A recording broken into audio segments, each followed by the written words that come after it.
Bah, en fait, initialement, je j'ai pas compris qu'il s'agissait d'une attaque terroriste, parce qu'il faut un petit peu comprendre la situation. Il est 12h15, c'est une belle journée. On roule en famille. Mes 2 enfants sont à l'arrière, mon épouse à côté de moi. On a passé des très bons moments ensemble, donc on s'apprête à rentrer chez nous et on est sur une route qui est plutôt tranquille et sans beaucoup d'affluence.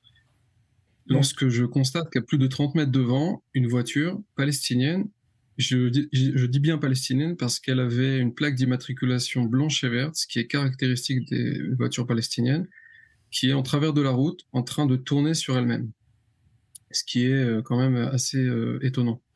Il faut bien comprendre qu'il ne s'agit pas d'une autoroute, mais d'une route secondaire avec deux voies, une dans chacune, chacune dans une direction voilà, qui lui est propre. Et donc moi j'étais sur ma voie et j'aperçois donc cette voiture 30 mètres devant. Quand je constate cette chose-là, je décide de m'arrêter et de voir quelles sont les intentions du conducteur devant. Il s'arrête aussi de tourner et retourne sur sa voie à lui. Il commence à se mettre en route et évolue dans ma direction.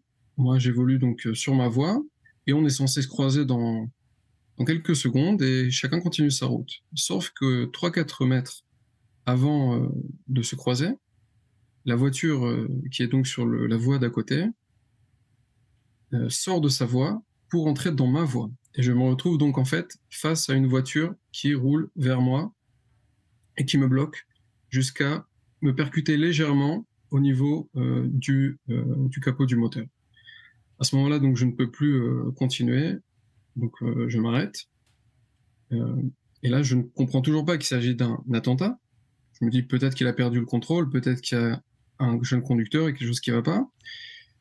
Mais je vois qu'au niveau du passager de la voiture palestinienne, la porte s'ouvre et sort donc une personne de type arabe avec un fusil M16 chargé. À ce moment précis, ma femme à côté de moi se met à hurler Raphaël Zemechabel, c'est un terroriste, euh, c'est un attentat, faut partir. C'est vrai que l'Insoa, il faut rouler. Je comprends la situation, je comprends qu'on n'a que quelques secondes pour prendre les décisions qu'il faut partir d'ici très vite. Donc, je mets la voiture en position de recul, reverse. Je commence à me baisser, me recroqueviller sur le siège passager en tenant le volant et j'appuie au maximum sur la pédale des gaz pour reculer. La voiture commence à reculer. J'entends les impacts de balles sur la voiture et je tourne le volant en même temps.